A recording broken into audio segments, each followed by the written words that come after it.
Come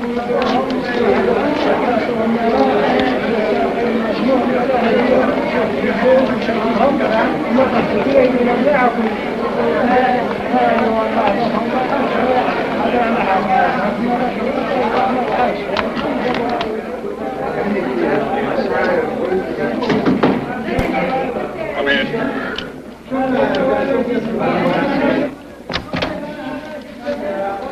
Go on.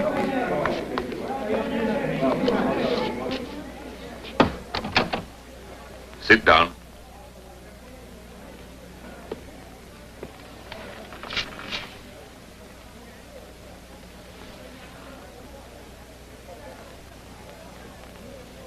Name Merceau, a citizen of Algiers, born in 1903, employed as a shipping clerk. Uh-huh.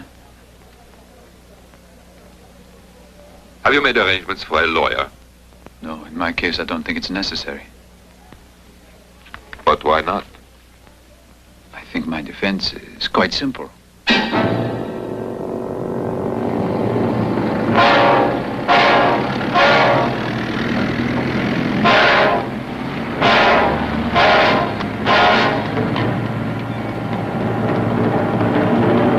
Where to? Marengo.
Mama died today.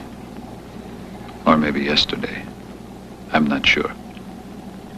A telegram from the home said, your mother passed away. Funeral tomorrow. Deepest sympathy. The home for the aged is about 50 miles from Algiers. I took the 2 o'clock bus. It was very hot.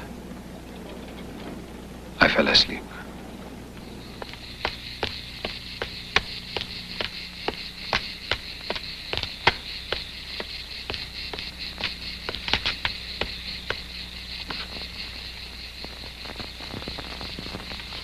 Madame Merceau? Yes.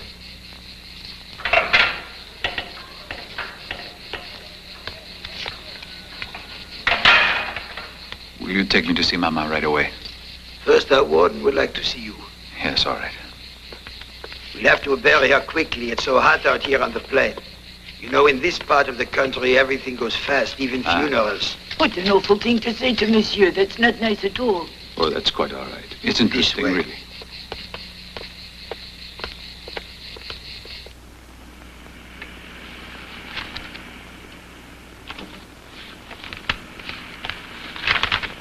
Madame Merceau became part of our family 3 years ago. And you were her sole supporter. I don't earn much as a clerk. That must be written in your record somewhere. No explanation is necessary, my dear fellow.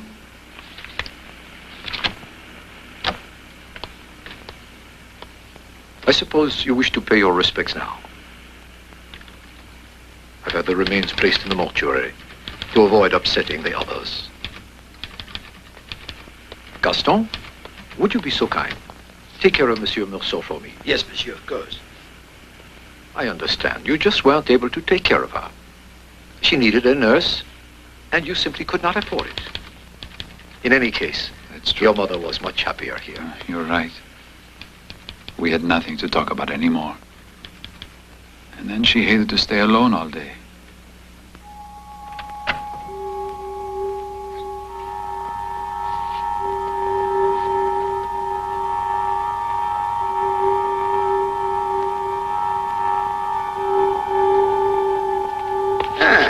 Monsieur, there you are. They've already put the lid on, but I'll remove it so you may have a look. You don't want me to? No, But why not? it doesn't matter. I know what you mean.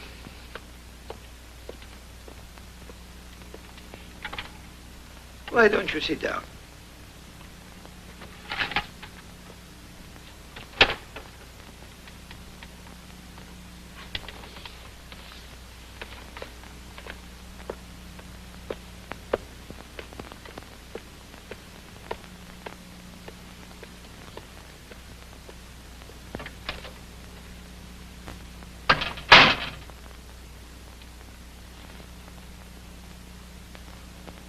A tumor, that's what she had. You can get some supper in the refectory, monsieur. Thanks just the same. I'm not very hungry. But then would you like me to bring you some coffee with milk? I would like a cup of coffee, yes. I leave you alone for a while. Thanks.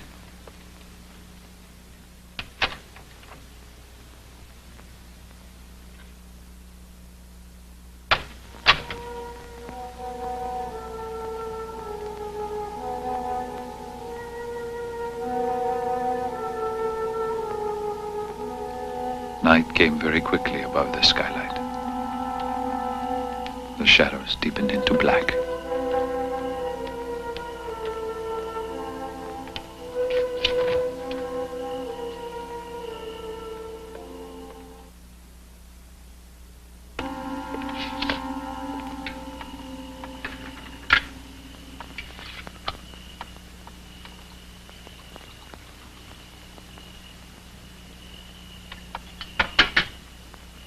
You know, your mother's friends from the home will be coming to the wake tonight. It's customary. I'll go fetch the chairs and black coffee.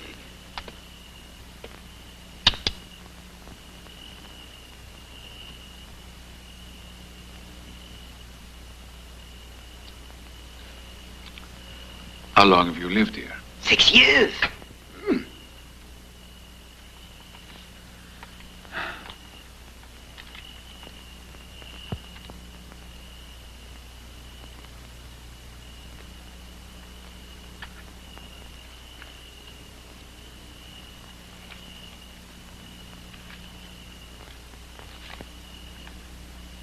Cigarette? Thank you.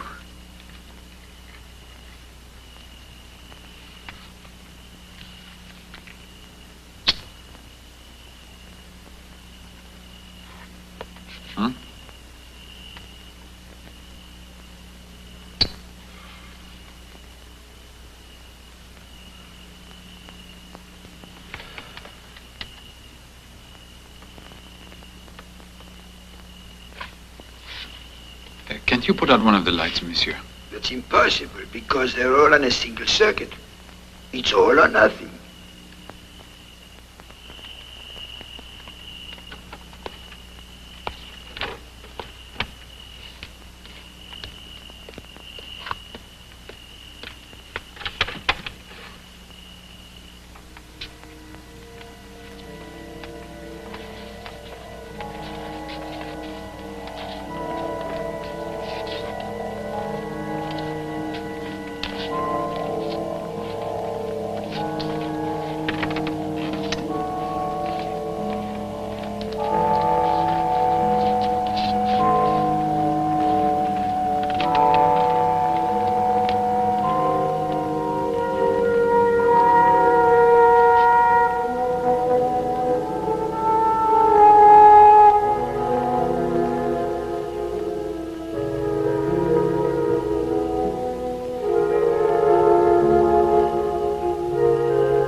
You know that lady has been weeping all day. She was your late mother's companion. Now Now she says she's completely alone.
As a rule, we don't permit the inmates to attend funerals, for their own good, of course. I've made an exception, however, for a friend of your mother's, Thomas Herriges. Monsieur.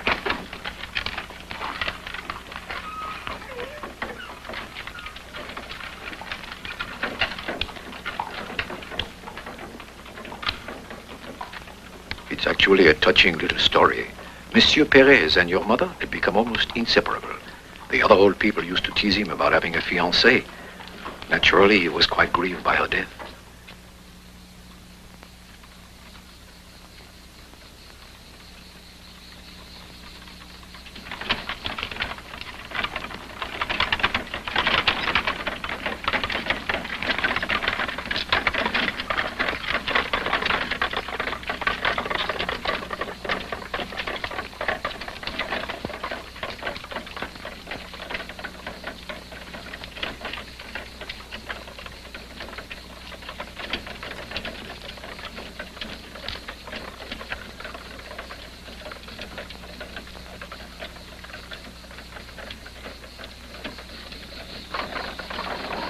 It's damn hot. Pardon? I said it's hot. Yes, it is. Is that your mother there? Yes, it is. How old was she? Quite old. Anima ius et anime omnium fidelium defunctorum, per misericordiam de requiescat in pace. Amen. I shall have vivid memories of that day. The blood-red earth pattering on Mother's coffin. Thomas Herriges, crumbling like a broken marionette. And the scarlet geraniums on the graves in the cemetery.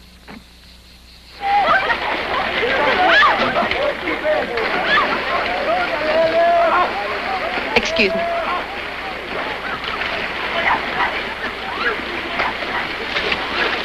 Well, fancy meeting you here. Mary. I haven't seen you in ages. Are you still working at Luchino's place? Where do you work now, Mary?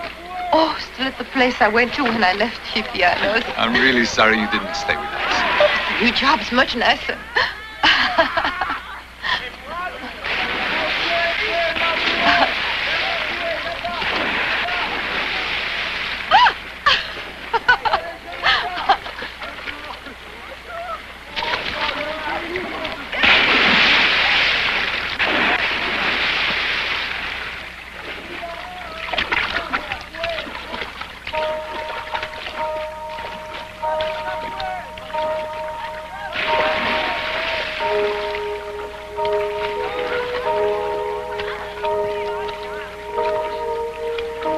Wait, I'll help you out.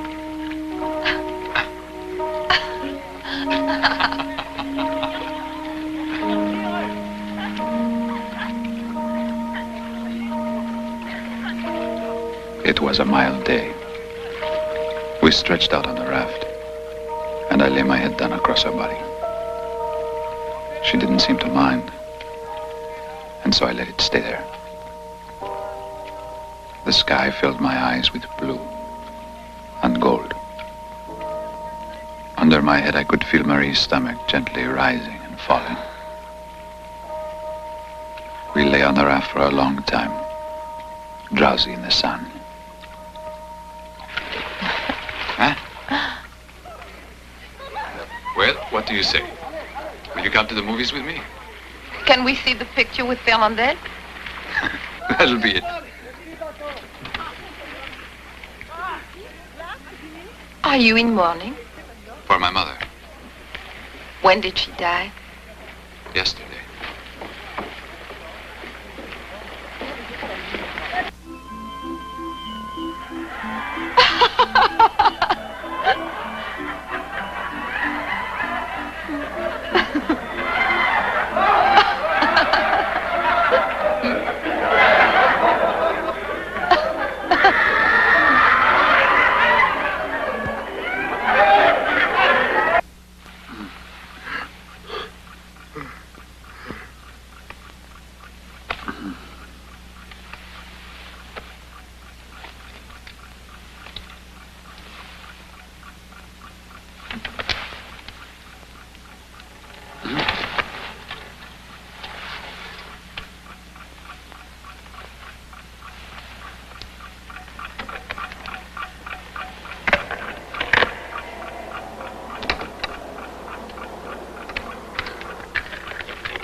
I remembered it was Sunday, and that depressed me a little.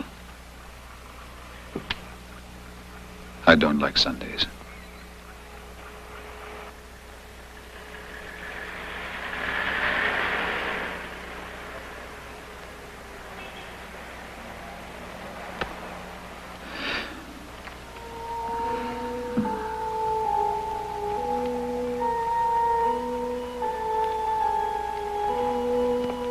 It was another clear afternoon, and the streets were shimmering in the heat.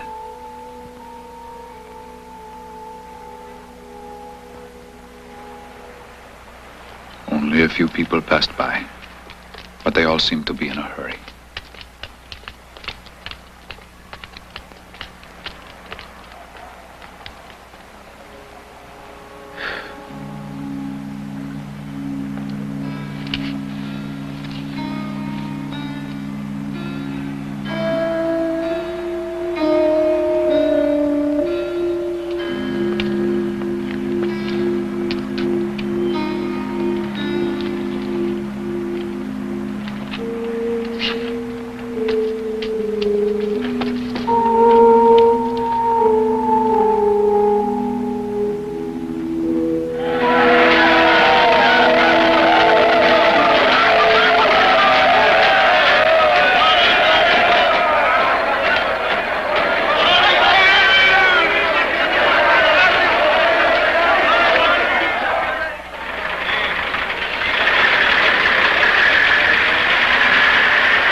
It occurred to me that I'd made it through another Sunday. That Mama was buried now. And that I'd be going back to work tomorrow as usual. All in all, nothing had really changed. Good morning, everyone. Good morning. Good morning. Sit down. Are you feeling all right, monsieur? Yes, thanks, I'm fine. Not too tired? No. I was sorry to hear the news. Thank you, sir. Tell me, Merceau, just how old was your mother? In her 60s. Ah, pretty old.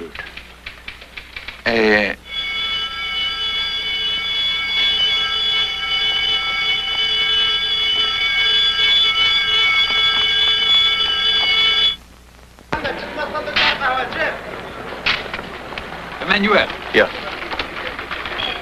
Come on, let's see. Yeah.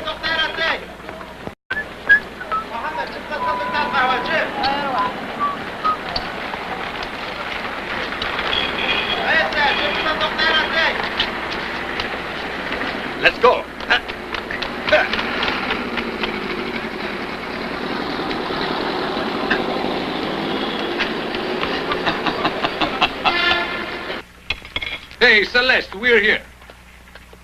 Oh, Mercer, feeling all right? Sure, but I'm starved. How are you? Fine. Sit down, then. I get you the usual dinner. Just relax.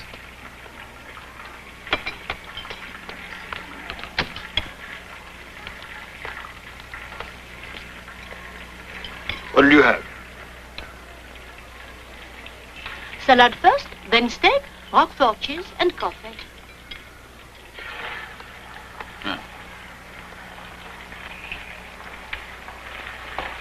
Here we are.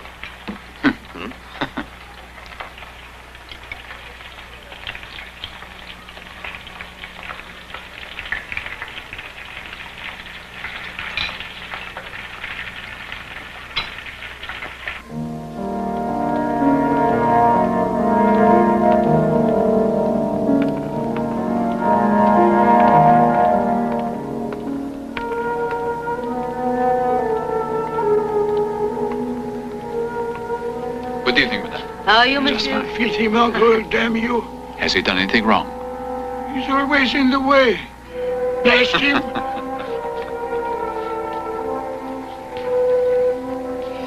Come on, you.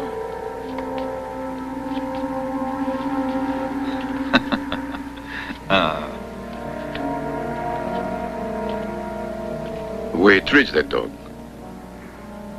It's abominable, huh? No.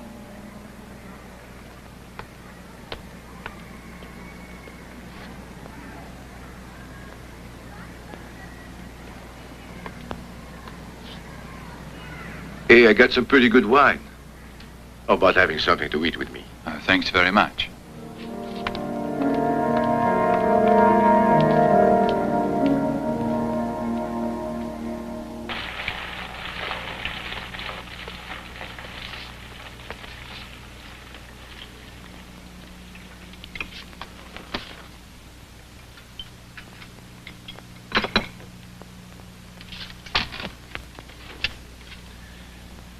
Like I said, there's this dame I know.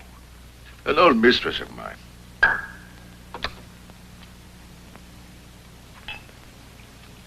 That man I told you I beat up, he was the dame's brother. Look, I want to be honest with you. I know what the neighbors have been saying about me, that I pimp for a living, but I'm telling you that's a dirty lie. I work in a warehouse, that's all. Well, anyway, about this dame. I was paying her rent. And added to that, $15 a week for food. A couple of presents now and then. I mean, look, that's plenty for any woman. But Madame said I was stingy.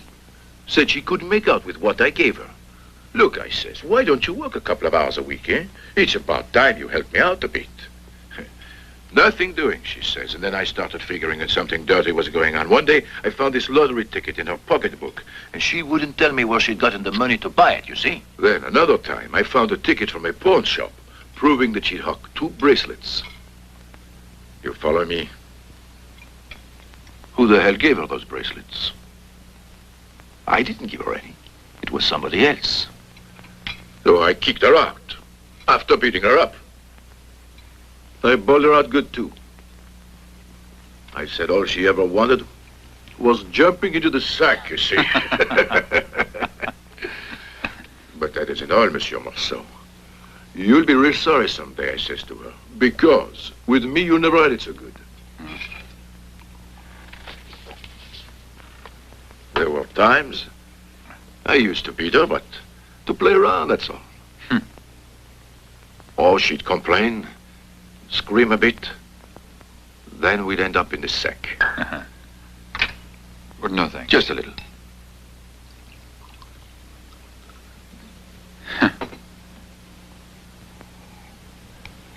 But I'm through with her now.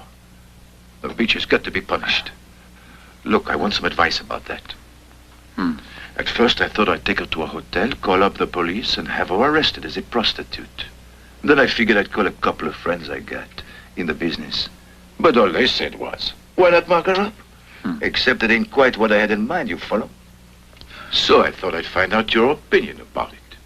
Well, I'm not sure, but it's an interesting story. Didn't she lie to me, Marceau? Was I right to think she was cheating on me?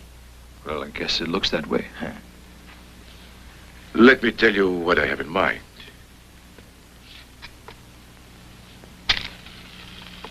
I want to send a letter to this dame and let her have it, you know what I mean?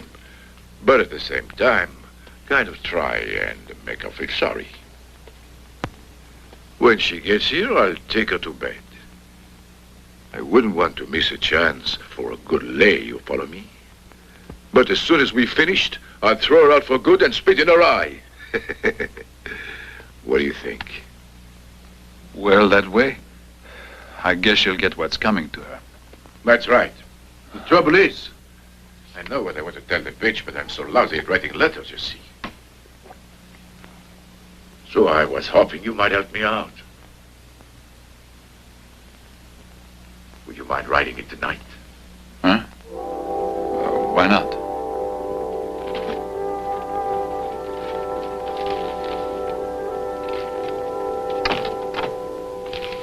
I know you're a real pal.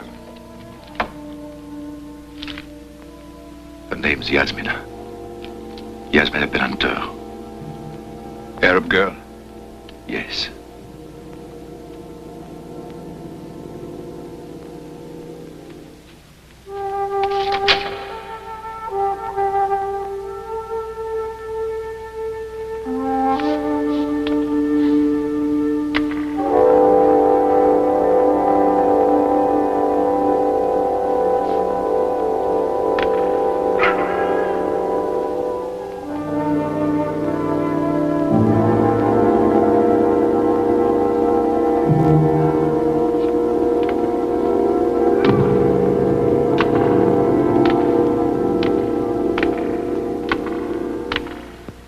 A few days later, Marie came to get me at the office.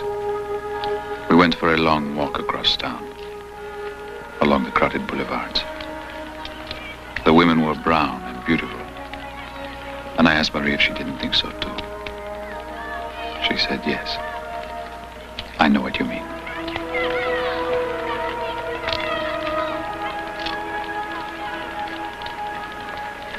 Do you want to marry me? It doesn't really matter. But if that's what you want, I will. Huh.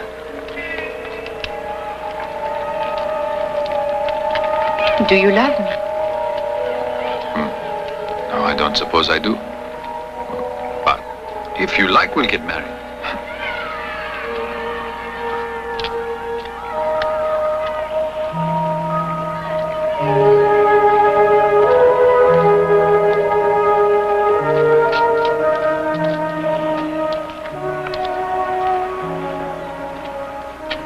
I think marriage is a serious thing. No. No. No. Then she said that I was strange somehow, and that she loved me because I was strange. But that maybe one day she would come to hate me for just that reason. After that, we suddenly felt anxious to get back to my apartment and to go to bed together. I left the windows open, and it was good to feel the cool night air caressing our bodies.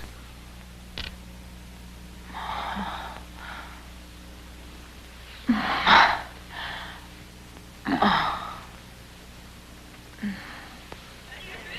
on, you filthy rotter! Hurry up, move! Hey, shit, move!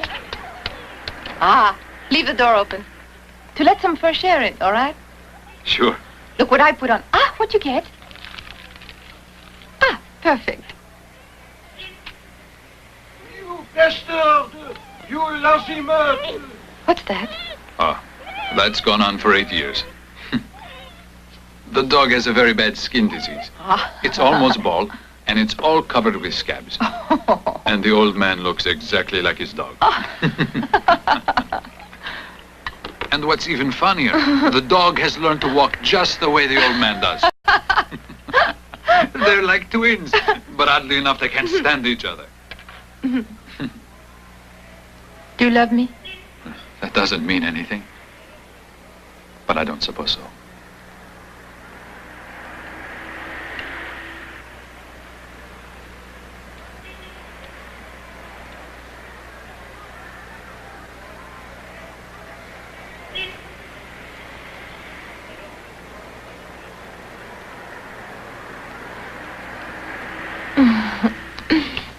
No?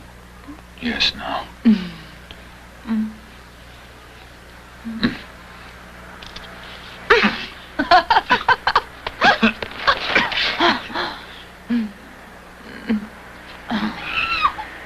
Lying girl! I'll teach you to cheat on me! What's going on? You're going to learn your lesson, you nut!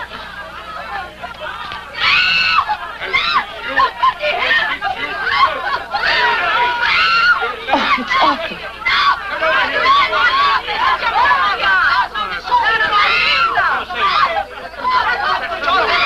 Quiet! Keep quiet, all of you! Do what she said. Call the police. No, I don't like it. Somebody going to do something. I'm going to get a policeman. Look out.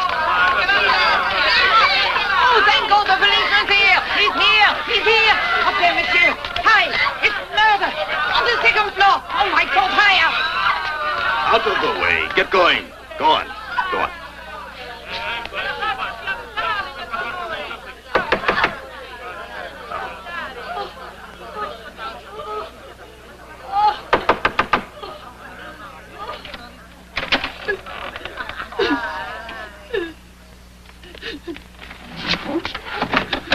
Oh, monsieur, just look, he beat me. He said he was going to kill me. Hey, you. What's your name? Raymond, son. Take that cigarette out of your mouth.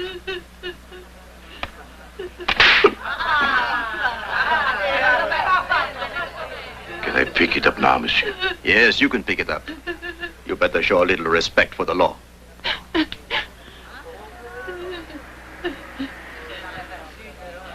He's a pimp, monsieur. He peddles horse. Is that legal to call a guy a pimp, officer? Shut up! I'm not through with you I yet. said shut up! And you. Get out.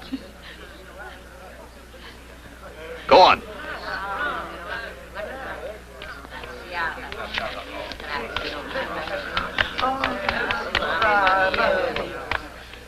You better stay right here until the chief wants you down at the station. Do you understand? Yes, monsieur. You're a fine sight. You're so drunk you're trembling all over. I'm not drunk, monsieur. When a cop glares at me, I tremble out of fear.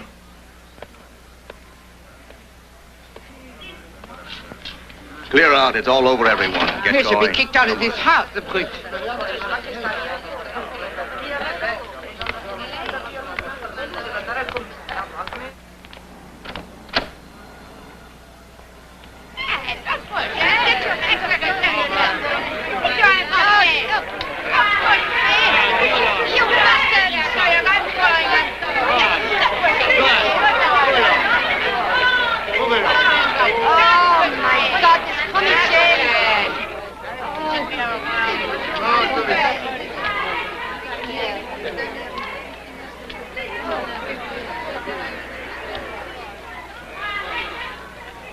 Thanks a lot, Merson.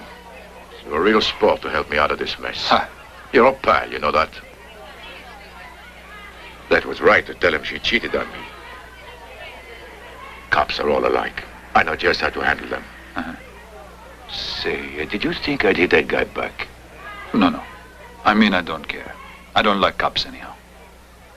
You want to go someplace or pick up a couple of whores? No, not particularly. And besides, I've got to be up early tomorrow. I'm pretty tired myself, and I've had enough of women for one day. So we just walked slowly home.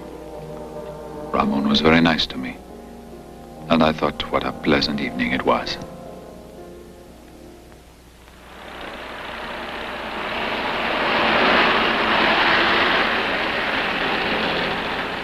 Saliman, what's happened? My dog is gone. I took him over to the fairgrounds tonight, as I always do. The crowds were overwhelming at the fair. I stopped just for a minute to look at the fire eater. And can you imagine? He disappeared. Of course, I'd always meant to buy a tighter collar for him to wear. But I never thought the lousy mutt would get away like that. It's a shame. He'll find a way home. Oh, no, he'll starve to death first. Because nobody'll take him in. Why, he's disgusting with those scabs all over his body. The police will shoot him, I know it. Look, I bet they just take him to the pound. You can get him back for a fee. Then they can kill him for all I care. I won't pay a cent for that much.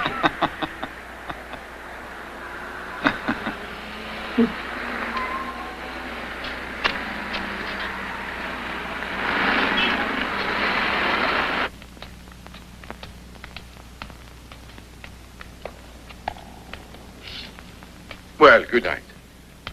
And thanks again. It all came off just fine. I really taught that bitch a lesson.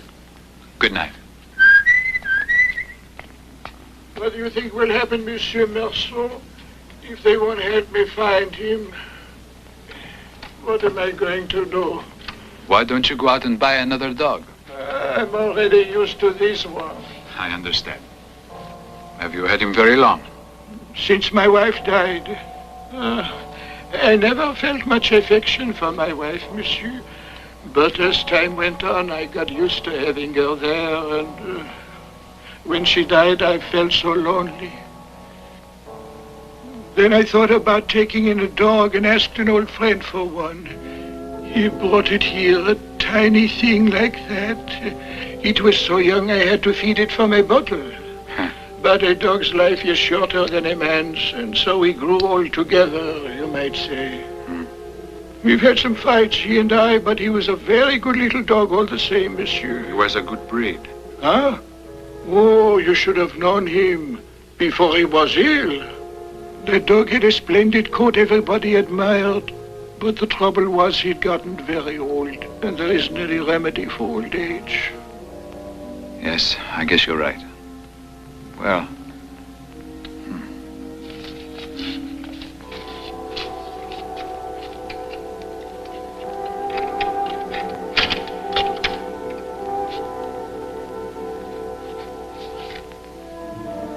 Your poor mother was especially fond of my dog. Did you know that, monsieur? And you suffered a terrible loss, too. I hope I won't hear a dog barking tonight. I know that I'll think it's mine. Good night.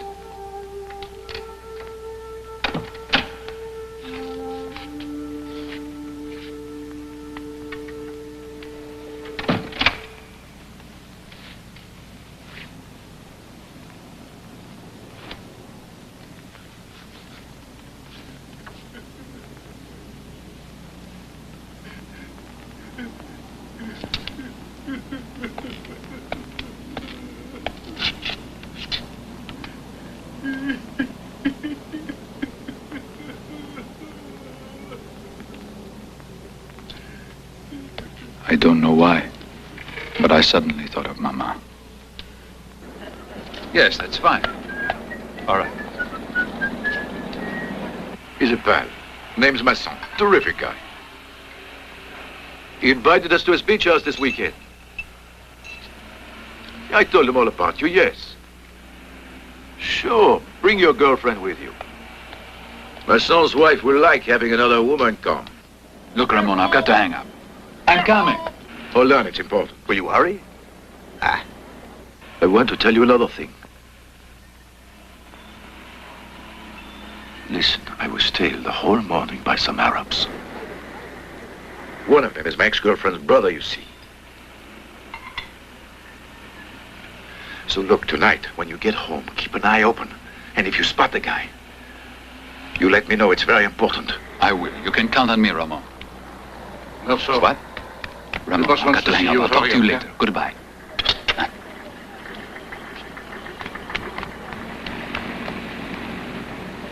Come in. Sit down. Please, sit down.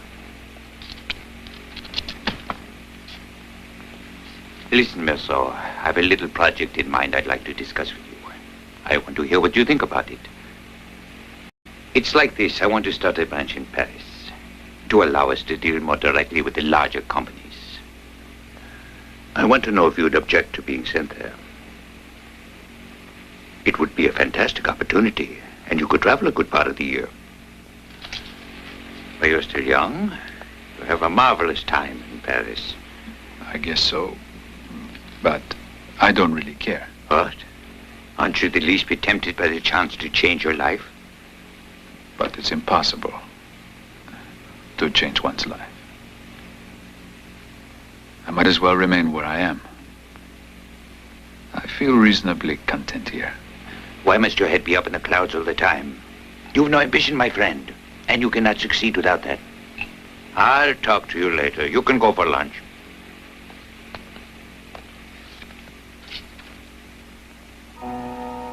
As a student, I was very ambitious. But then I had to drop out of my school, and I finally came to realize how unimportant that is.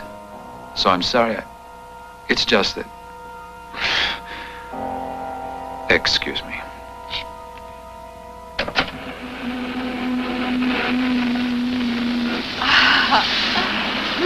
A glorious day. Just perfect. I feel good all over. What do you have in your bag? Let me see. If you're looking for something to eat, I didn't pack a thing. But we can go for coffee. Yes. Yes, Ramon. I would like you to meet Mademoiselle Cardon, Raymond sent. Let's get coffee. Great idea. What is it? The second one from the left. That's the guy. Let's go.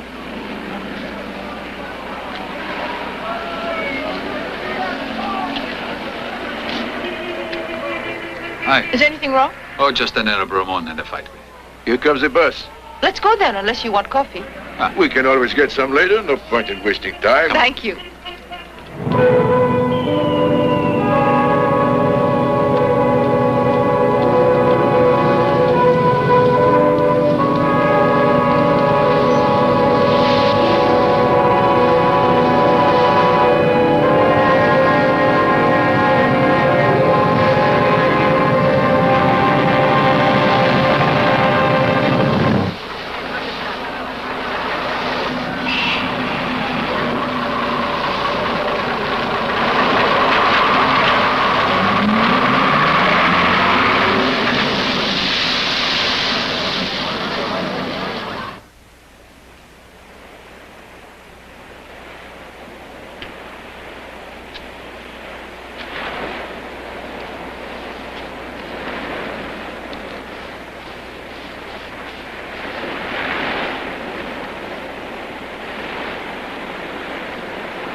I shouldn't brag about my husband, but he's the best fisherman in Algiers. Look what he caught this morning. Hey, Masson! Oh, Masson! We're opening a fish stand!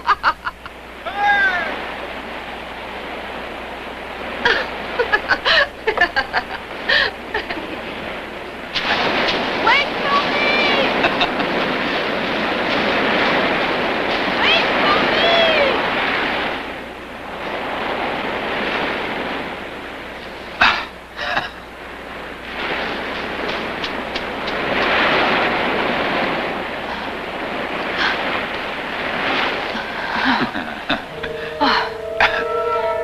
You didn't remember to kiss me this morning.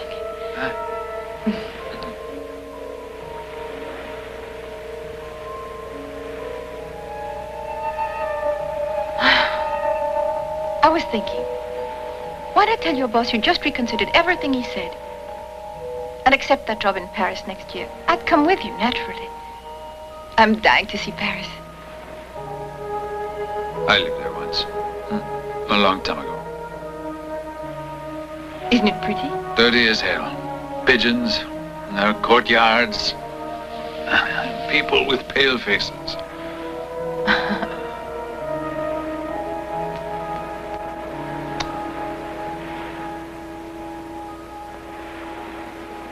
Madame Masson, can I come and help you?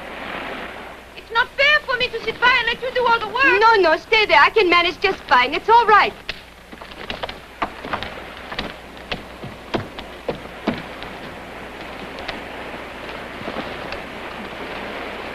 We're almost ready to eat, darling. Good. Hey, Masson has come back in, you see? I bet lunch is ready. And I'm starving too. Shall we go? This way.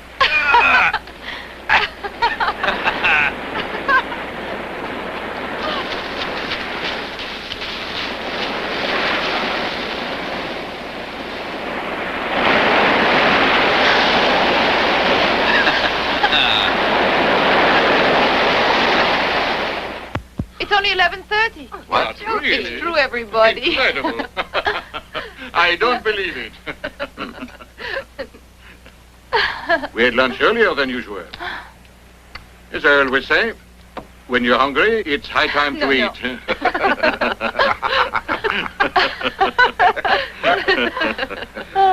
I propose we take a little walk on the beach, gentlemen. My wife always likes to take a nap after lunch. Oh, yes, it relaxes me. But I prefer to walk. Walking relaxes me. Madame Masson, I'll give you a hand with the dishes. Oh, thank you. That's a dear. Let's go then. All right. Raymond, coming with us? Oh. Let's start right now and get it over with. There we are. Hey, let's go.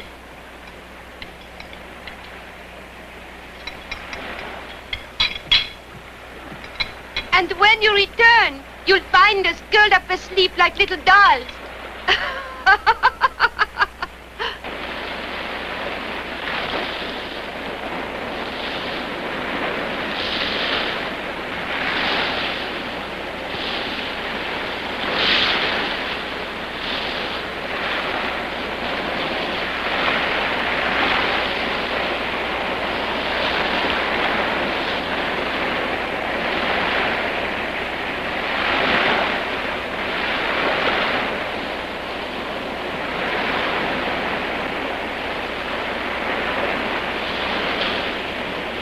That's him, all right. How did they manage to find out you were here? They saw us get on the bus. In case they mean trouble, I want you to grab the other man, then I'll jump on mine. Hey, Merceau, if another one comes, he's yours.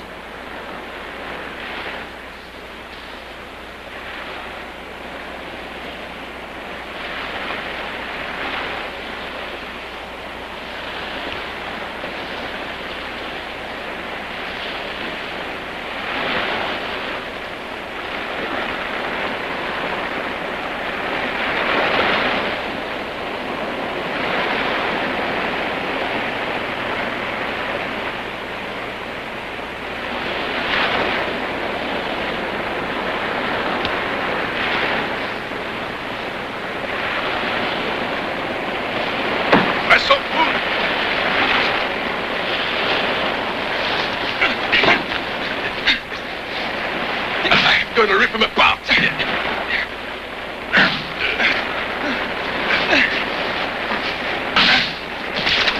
got a dagger, look out! Oh. Here. Let me see. He cut me bad. No, it's just a scratch.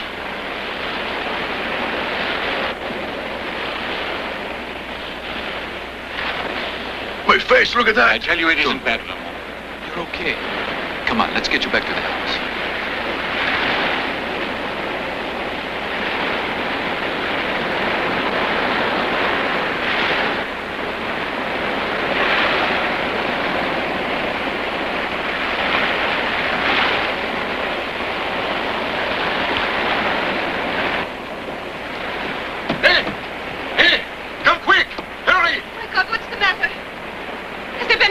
Nothing serious. Mademoiselle! Oh, my God. Mademoiselle! Come out. Oh, dear, oh, dear. Listen, there's a doctor who has a beach house up on the cliff. He's usually there on Sundays. I'll go get him. No, I'm perfectly all right. I'll go up there myself. I'll take you there. We got into a fight with some others. All right.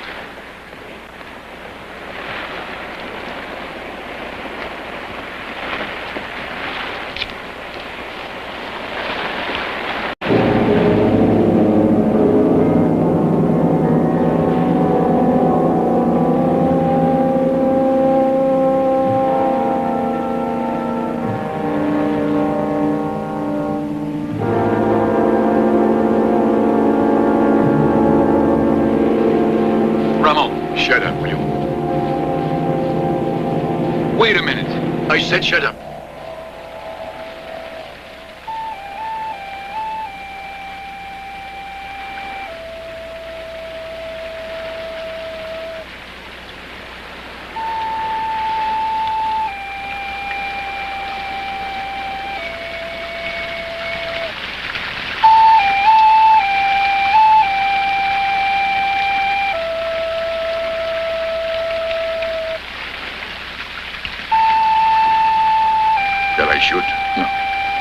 Raymond.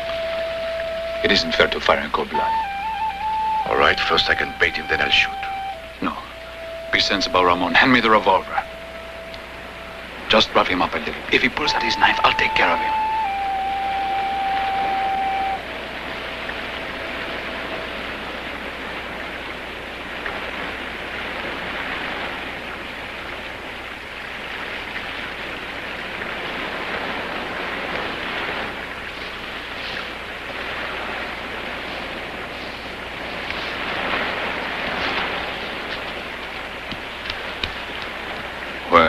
I'm glad they're gone. We scared them away, eh? Right. We better go back to town. The bus leaves at 5, you know.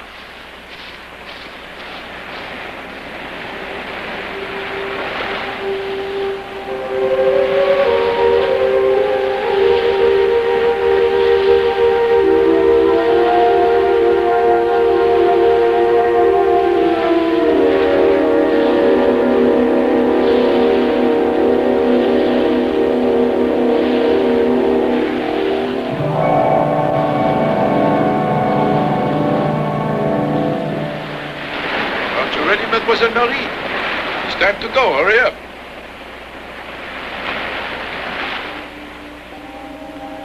I stood for a moment on the bottom step, my head reeling from the heat of the sun. I didn't have the strength to climb the stairs and face the smiling, chattering women above.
Shook off the veil of sweat and of light that blinded me. I realized that I had shattered the impassive stillness of the afternoon and the shimmering silence of the beach. And so I fired again. 4 shots like 4 fateful raps on the door to my destiny.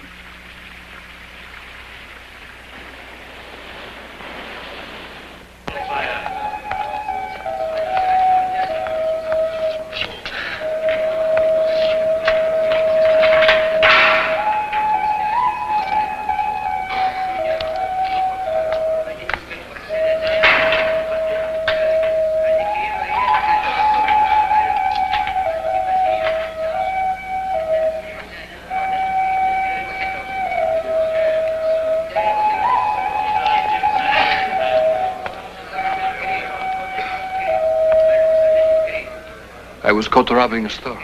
What did you do? I killed an Arab.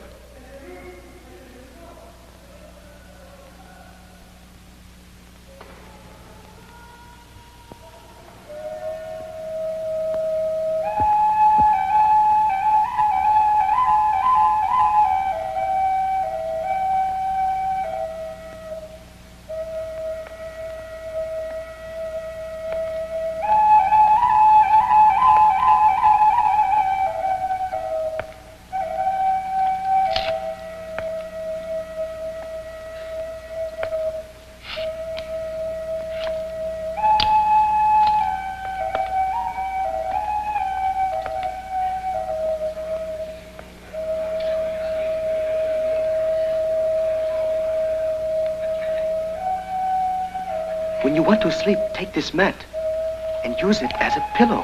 You have to learn how to roll it upright.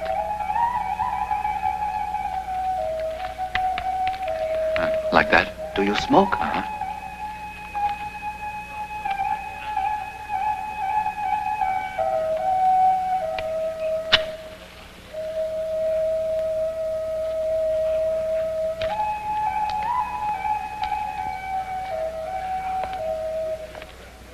It's always the same old story. You idiots never follow orders. But we did what they told us to do. You got it all wrong as usual. He's supposed to be in solitary. Verso. Verso. Get up. Come on. We're going to solitary. Come on, shake a leg. You two, take him down. This way. Go on, get going.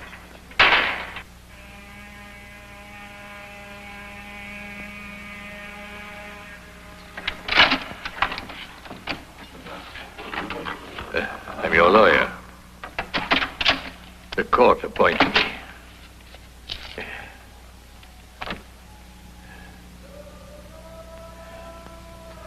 I've reviewed your case. It's extremely tricky, of course. However, I know I can get you off. If you be sure to follow my advice. Thank you. Let's get right down to it. They've already made inquiries into your private life, and they've learned that your mother died recently at the home for the aged in Marengo. They even conducted an investigation at the home, and unfortunately, they gathered evidence to prove that you were exceptionally callous at your mother's funeral. I hate to pry about this, but it's quite important. If the prosecution attempts to follow up this accusation, you could be in serious trouble. Were you truly grieved by your mother's death? You understand I must be prepared to refute the charge. I'm not quite sure what to say. It doesn't seem to matter very much to me. I cared for her, yes. And yet there were moments I wished her dead. Don't we all do the same? Promise me not to repeat that at the trial. Or to the prosecuting attorney. Phew.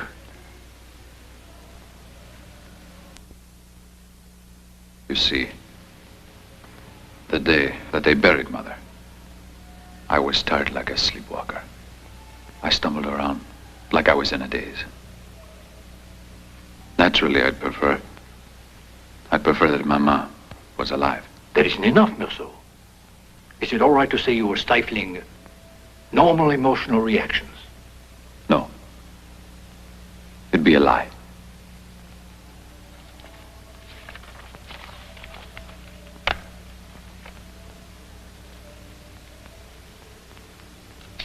I learned today that the director of the home is serving as a witness for the prosecution with other members of the staff. This could be disastrous.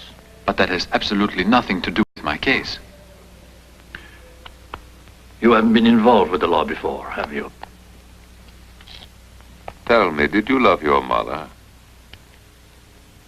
Why, yes, like everybody does.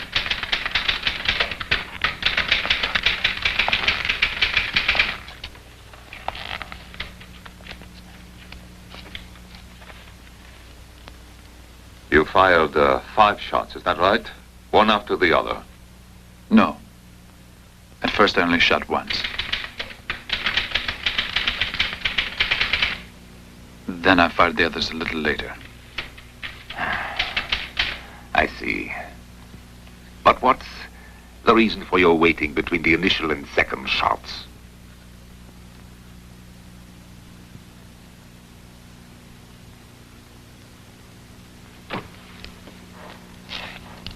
Explain why you continued to shoot at the dead man. Why? I insist on hearing the answer. Why? Tell me why.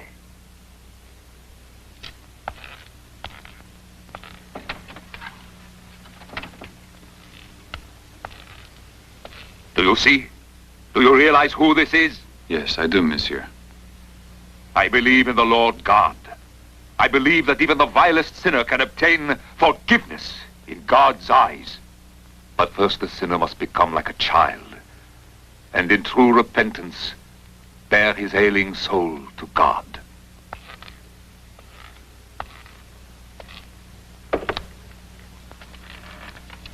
Obviously, only one point in your confession is unclear. The fact that you say you hesitated before firing the second shot. Everything else is quite in order, but that completely baffles me. Do you believe in the Almighty God? No. Why, that's impossible. There isn't a single man on earth who doesn't. No man who doesn't at least acknowledge he exists. If I had any doubts at all, my whole life would have no meaning. Do you want my life to be senseless? It doesn't matter to me. I'm a Christian, and I beg the Lord to forgive you your transgressions. But how can you deny that he suffered for your sake? You must. You must. Yes, I'm sure you must believe in him. No.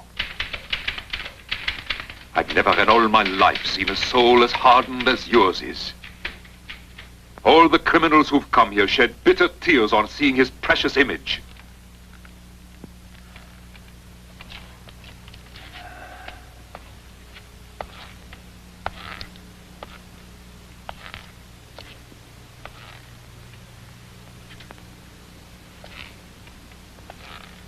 Are you sorry for what you did? I'm not sorry, exactly. I'm rather a little annoyed.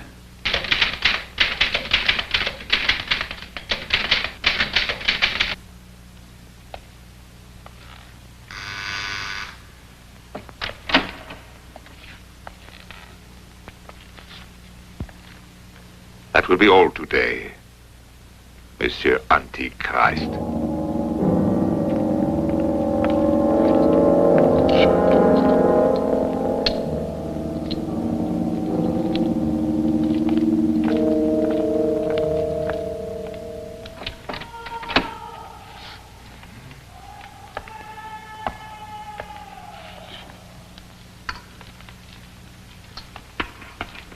No women. It's usually a prisoner's first complaint. I can understand why. It's unfair to take that away, too. But isn't that the purpose of being in prison? What purpose is that? Why, to put you in here to deprive you of liberty. I forgot that I'm being punished. And that explains it. Yes, you have brains, you know. The others don't. But you all end up doing it yourselves.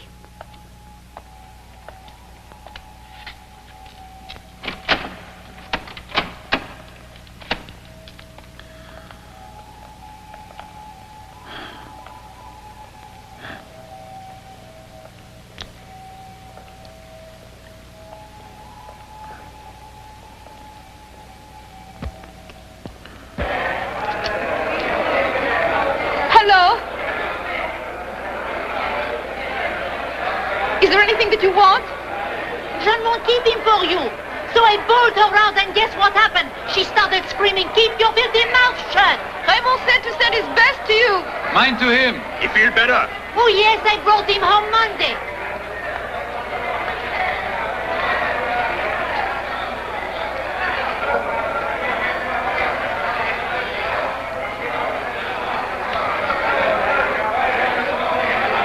It's going to be okay. Let them fool to get married to him.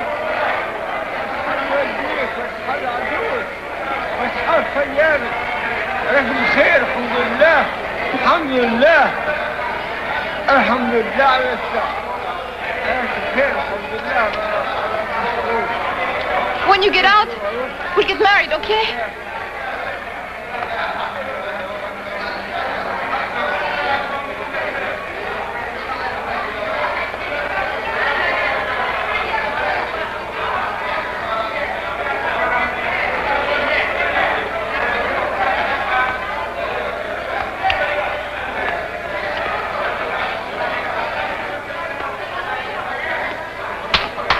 Time's up. Everybody out. Hours up. Time's up.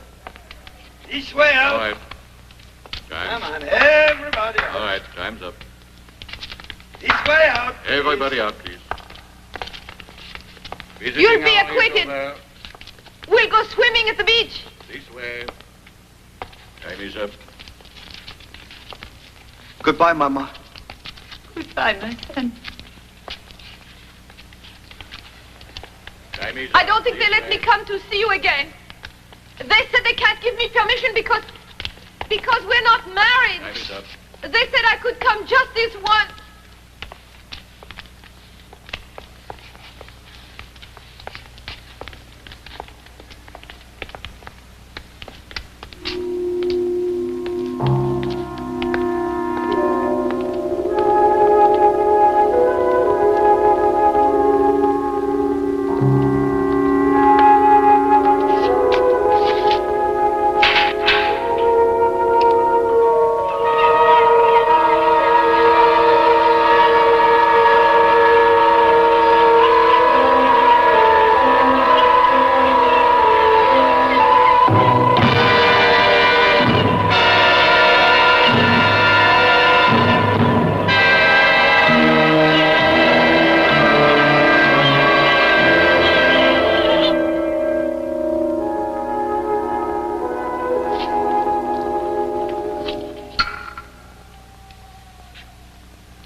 months. 5 months. 5 months here in prison.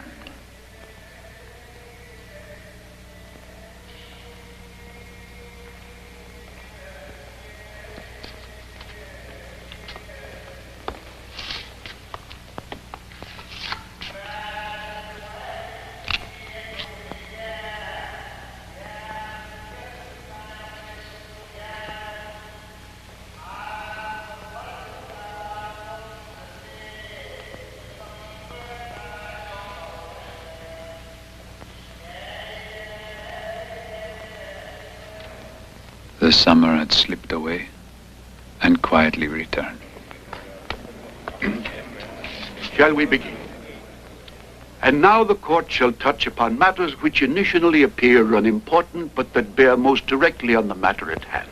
Let us consider certain key facts. I see that during the month of June, 1936, you put your mother in the Marengo residence for the aged. Am I correct? Yes, Your Honor. I see. But why? I didn't make enough money to really provide the things she needed. That's the reason. I see. Were you upset by the idea of putting your mother in the home? Did you miss her at all?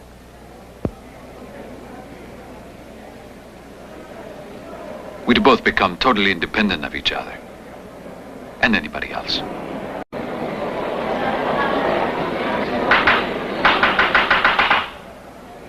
So we were both able to adjust to this change. I do not wish to pursue this point. Has the prosecutor any particular questions he wishes to ask? I would indeed, Your Honor. With your kind permission, I would like to inquire if the accused did in fact return to the cove alone with the intention of killing the Arab. Why, no. In that case, why was the accused armed? And why then did he return to the very same spot?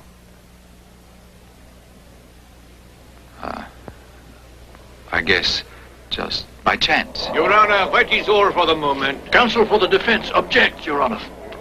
One moment, monsieur. It's getting late. We'll get around to your objections after lunch. Court adjourned. We shall resume at 2 o'clock, at which time all of the witnesses will be heard. The court is adjourned. Remove the prisoner.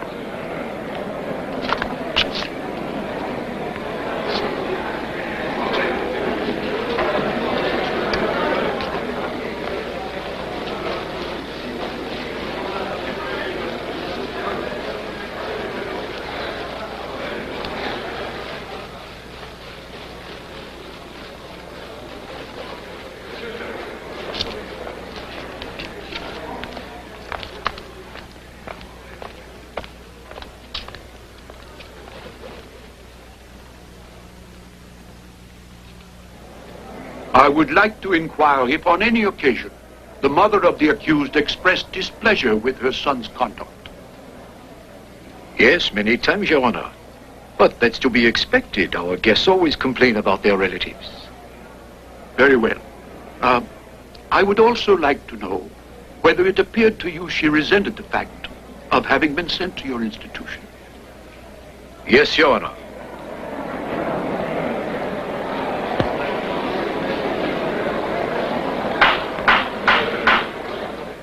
Was there anything in particular that you observed about the accused on the day of his mother's funeral?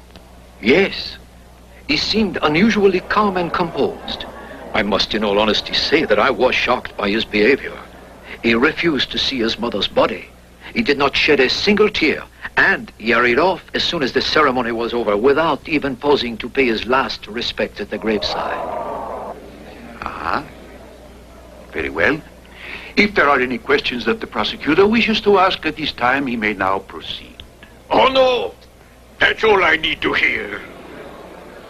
Very well. Thank you, monsieur. You may step down.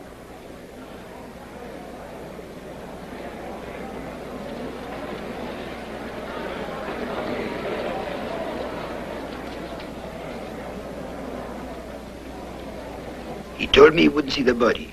And what's more, he smoked cigarettes, drank coffee, and then he went to sleep. I didn't hear what he said. Would Your Honor please request the witness to repeat his testimony? Do you mind repeating what you said, monsieur? Repeat what you said. I said that as he sat there in front of the coffin, the prisoner drank a cup of coffee and smoked a cigarette, and then he went to sleep. Thank you.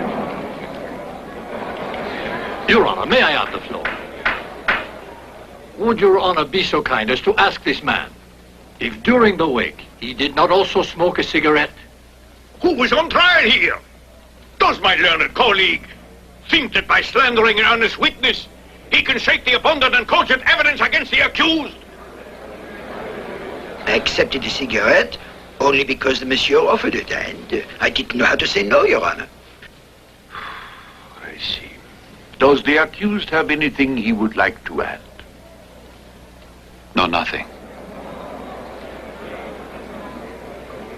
Except to add, he's spoken the truth. I did give him a cigarette that night. Well, it was me that offered him the coffee, Your Honor. Not those words, gentlemen of the jury. Yes, the jury will seize the import, I know, and they will agree that a total stranger might offer him coffee, but that he should have refused the offer out of respect for the poor dead woman who brought him into the world.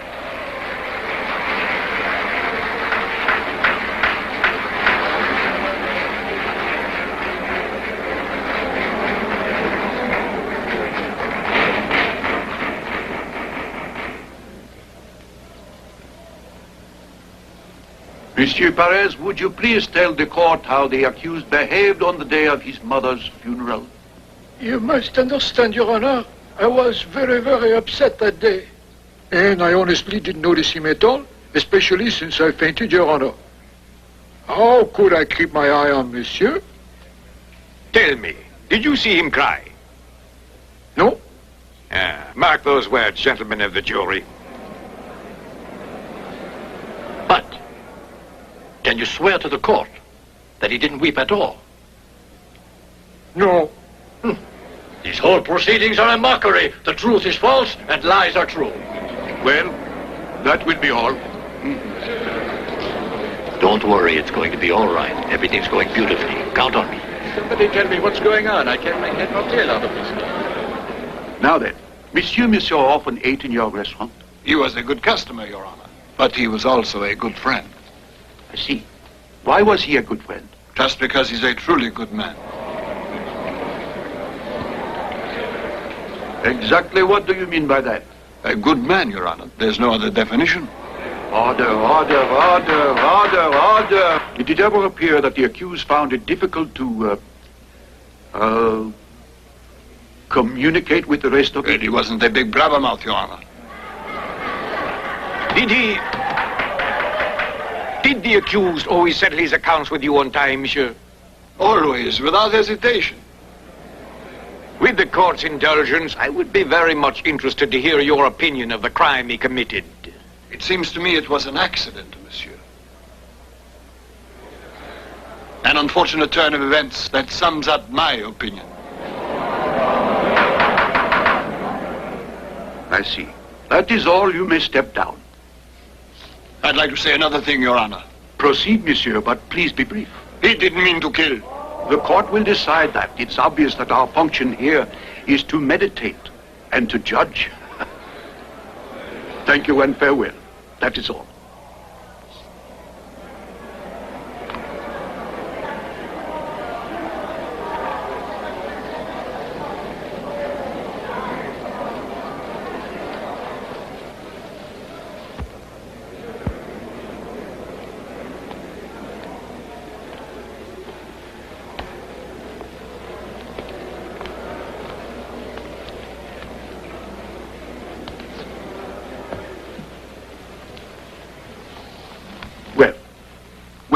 My dear young lady, how long have you known the accused?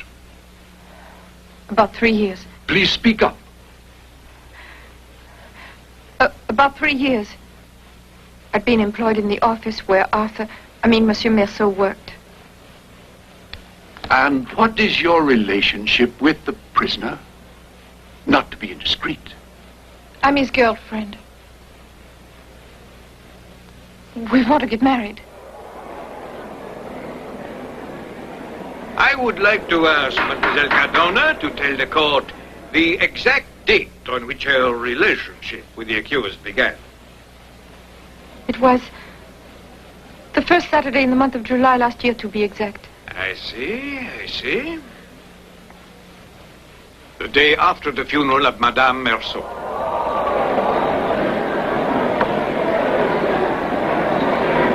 Order. I do not wish to pry into such a delicate situation with all due respect for Mademoiselle's feelings. But it's my duty to waive petty considerations of delicacy. Tell me then, exactly what did transpire on that first Saturday in July last year? Forgive me, Mademoiselle, but I must have an answer. Well, in July, I usually spend Saturdays at the beach. I spotted him on that afternoon while on the pier.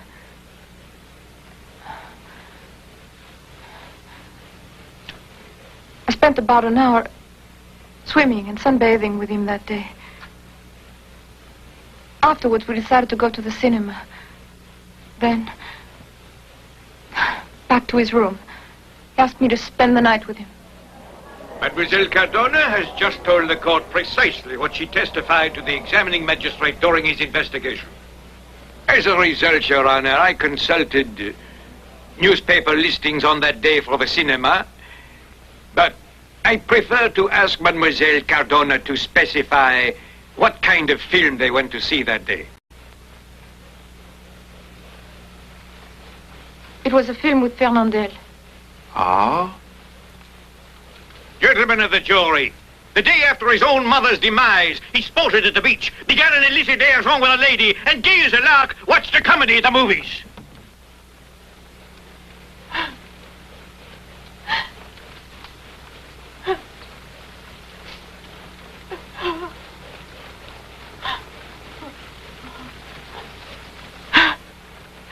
It's all a mistake. It isn't like it looks. You've twisted everything I said about that day. I know he didn't mean it. It isn't his fault. It isn't. All right, mademoiselle, this way.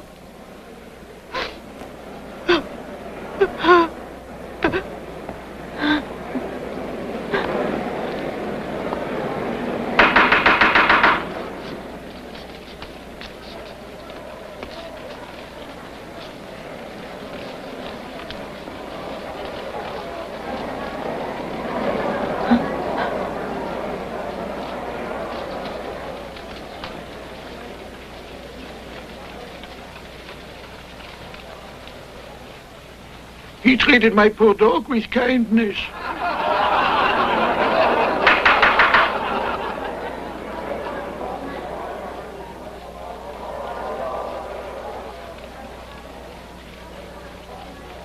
He and his mother had nothing in common any longer. Things just happen like that. Things happen like that.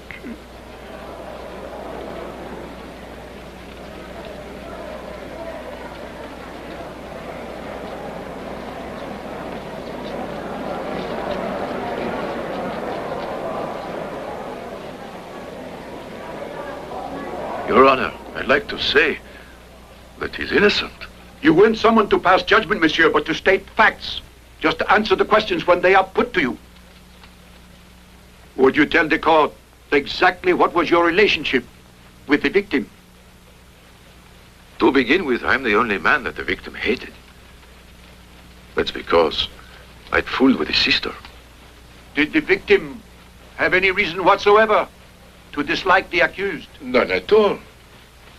And Monsieur Meursault was with me on the beach that day, just by coincidence. I would now like to hear this gentleman explain to the court how it came about that this letter, which evidently led to the crime, was written by the accused. Coincidence? It would appear that the real culprit in this case is coincidence. And was it also coincidence by any chance that the accused went along with you to the police station? And was it again by coincidence that he did thereupon testify and so obligingly in your behalf? Monsieur Sen, would you tell us how you're currently employed here in Algiers? I work in a plant, Your Honor. It is common knowledge, gentlemen of the jury, that he does in actuality earn his bread acting as a procurer, and the accused was his friend and accomplice. This crime has its roots in slime and corruption. Monsieur the prosecutor is shamelessly and without We justification shall discuss that issue when the prosecutor has Defense finished. Let objects. him proceed. There really isn't much to add, Your Honor. There's just one more thing. Was the accused a friend of yours? Yes, he was a real pal. Was this man your friend? He was. Behold this careless criminal. A son who mourned his mother's death by wanton forays and shameful orgies, and who murdered cold-bloodedly a poor lad who had never done him the least kind of harm. Is my client standing trial for not adoring his mother or for killing an Arab? Order! The way in which this man buried his one and only mother is evidence that at heart he's a criminal. And so, gentlemen of the jury, you are now acquainted with a series of events which led this man to commit murder, deliberately, with malice and aforethought, and in full awareness of his dastardly crime. To reiterate, gentlemen, there is no evidence of extenuating circumstances. There is no evidence of impulsive or irrational behavior. The man who sits before you in the prisoner's dock is an educated man. You have observed this by the way he answered my questions. Therefore, I repeat, it is impossible to conclude that he committed the crime without knowing what he was doing. I have looked into the depths of this man's soul, and I have seen a gaping void within, gentlemen of the jury. To reveal the awful truth, he has no soul at all, no human spark, not even the merest speck of principle or morality so dear to ordinary men does this monster possess. No doubt, we have no right to blame the accused for lacking qualities he's morally incapable of. But here, in this court, we must stifle the human inclination to be tolerant and submit our will to the loftier demands of that noble ideal which is justice. Above all, the man that faces you in the dock embodies all that is evil and inhuman, and as such has to be removed from a world that he can only corrupt.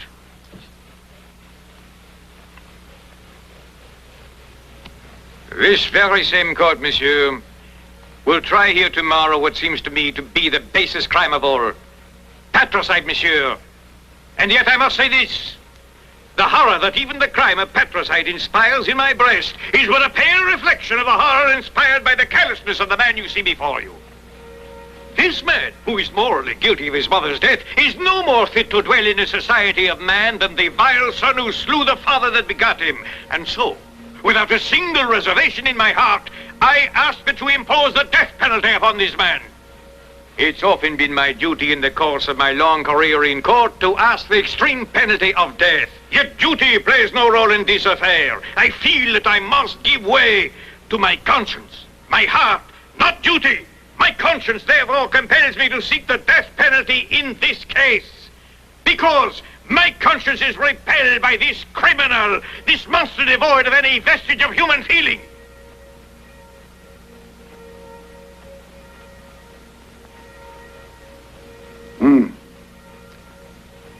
Have you anything whatsoever you'd like to say?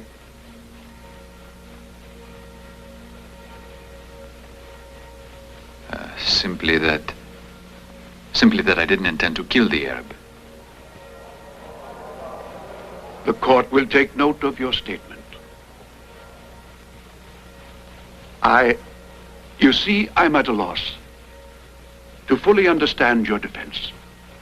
So before the court hears your lawyer do the summing up, would you please explain to me the motive, the reason for your act?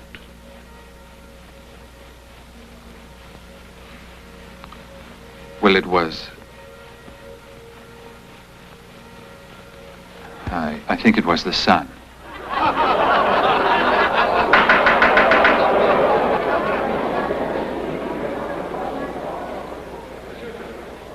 Defense counsel may now take the floor.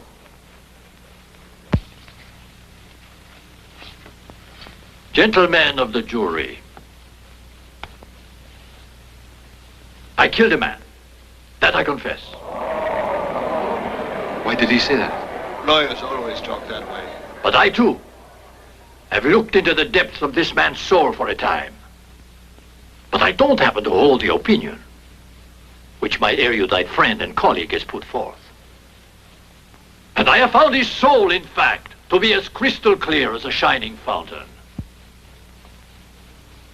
This is the soul of a conscientious worker, of an honest and fair young man, a friend and companion to many, a model citizen, compassionate and helpful to those around him. I was frankly amazed at the furor aroused by the way in which he treated his mother. Here sits a dutiful son who took care of his mother as long as he was able to afford it, and being unequipped at last to adequately provide for her, sent her to a home, hoping that there she'd receive all the care and comfort she required. Surely, if proof be needed of the excellence of these institutions, we need only remember that they are promoted and subsidized by the very state to which we owe our allegiance. Therefore, by sending his mother to a state-supported institution, this man has on a grander scale tacitly expressed his faith in our laws, in our schools, in our hospitals, and in justice. Yes, monsieur, in justice herself. Gentlemen of the jury, this man has made a fatal mistake, I admit. Human error. You must act mercifully and not condemn him. The circumstances in this case are extenuating, I think you'll agree. So let his conscience be his judge, and his sole tormentor, the Almighty God. Bravo. You were splendid. In the name of the people of France, this court, after due and impartial deliberation of this case, finds the accused guilty of the crime which he has been charged, and in accordance with the prescriptions of the law, condemns Arthur Merceau to be decapitated in full view of the general public. I've heard they always come for you at dawn. Now I spend my nights waiting for that one daybreak. I never liked being caught off guard. That is why I will only sleep during the day, watching all through the night for the first glimmer of light in the sky. At the slightest sound, I hurry to the door, press my ear to the wood, listening so intently that I can hear my own breathing. Quick hoarse breathing, like the panting of a dog.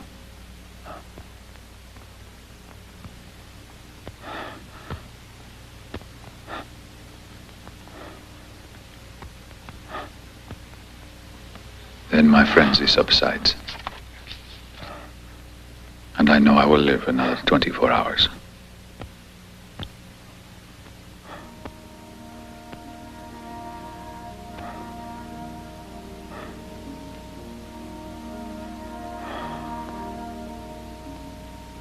I've refused to see the prison chaplain 3 times. I have nothing to say to him. I don't feel like talking. I've spent a lot of time thinking that it makes very little difference whether one dies at the age of 30 or at the age of 70. For once you're dead, it doesn't matter how or when you died. Whenever I talk myself into believing that, I am at peace for a little while. I really do not need to see the chaplain.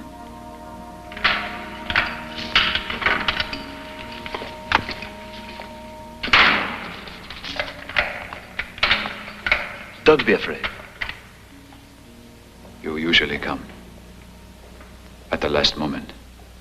This is just a friendly visit. It has nothing to do with your appeal. I have no information about that. Here, sit beside me. No. I'd rather not.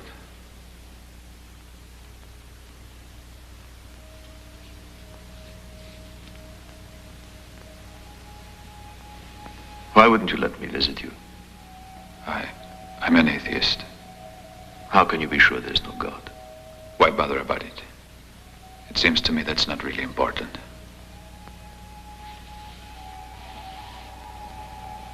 It's quite easy to say you feel sure, when inside you're racked by doubt. Don't you believe so? That's possible. In any case, I may not be sure about what interests me, really. But I know I'm sure of what bores me. And I'm sure I'm very bored by what you've said. Aren't you talking to me like this because you feel desperate? I'm not desperate. I'm afraid. That's human, isn't it? God can calm your fears.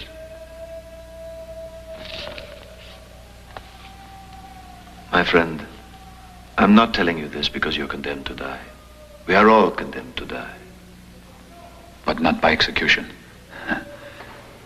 So that's no consolation to me. You should realize that.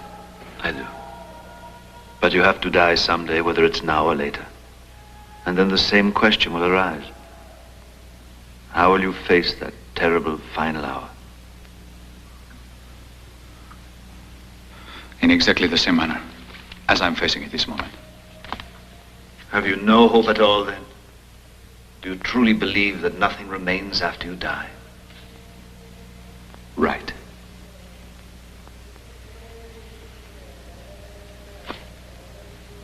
How I pity you.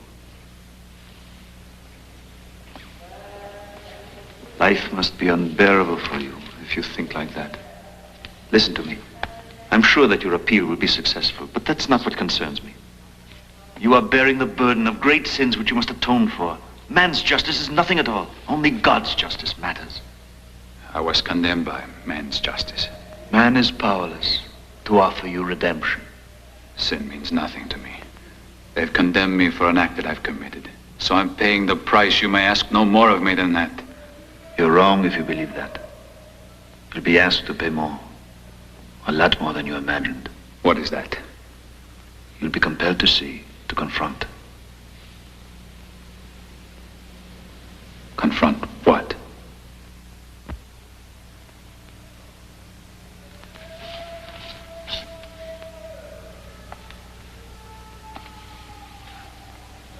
These walls are steeped in human misery. I know that. I sense the torment and sorrow they've hidden. But deep inside, I know. Each man who waited here for death saw emerging from that blackness our Savior's face. You will see that face as well. All these months, I've stared at the walls, and now there's nothing. Nobody there. Nothing but the 4 walls. Yes, I stared. A long time ago. I too searched for someone's face. was a face like the sun, flaming with desire. The face of a woman named Marie. But I searched in vain.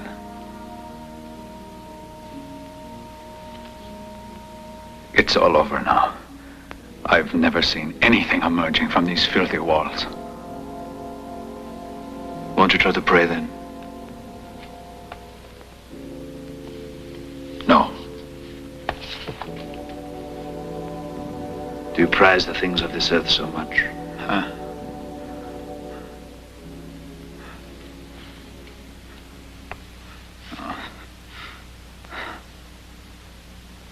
No. I don't believe that. I feel sure you've often wished for a life after death.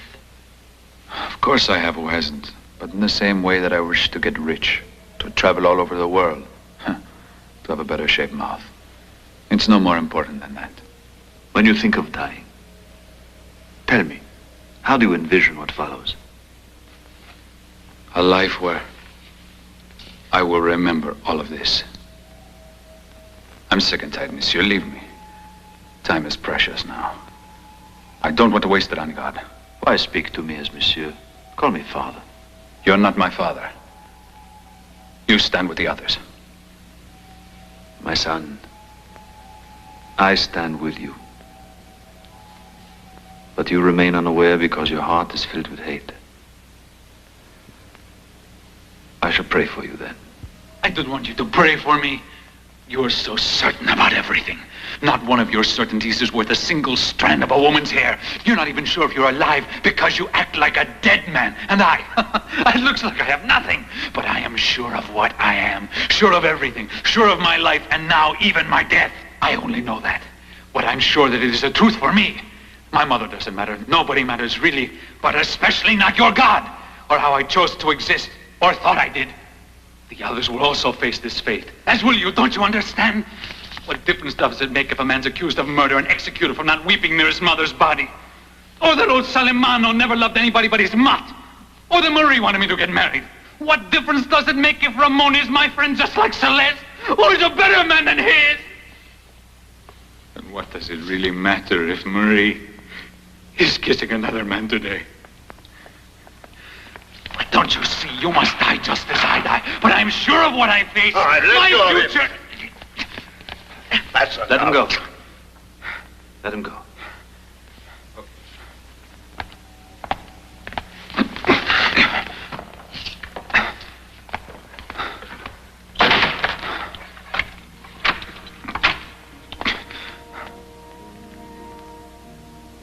Once he'd gone, I felt at peace again.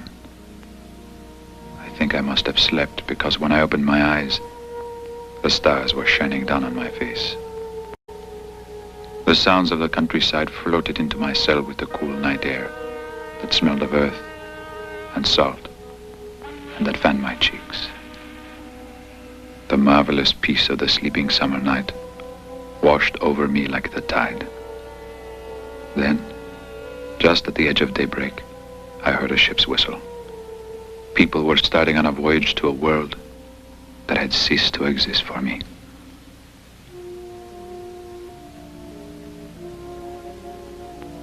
For the first time in months, I thought about Mama. And now it seemed to me that I understood why at her life's end she had taken a fiancé. Why she had pretended to make a new beginning. There too, in that home where lives were flickering out, there too, dusk came as a mournful solace. Being so close to death, Mama must have felt a great release and ready to start life all over again. No one had the right to weep for her.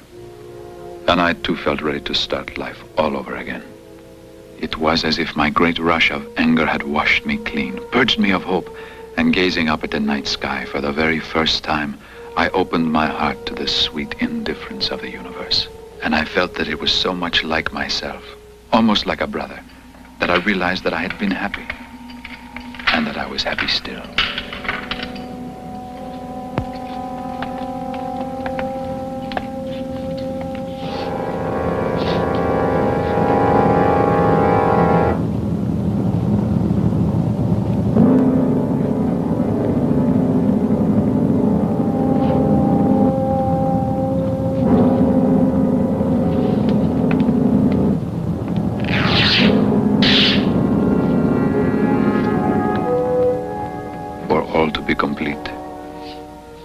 feel less alone. I only wish that there will be huge crowds of onlookers at my execution, and that they greet me with howls of contempt.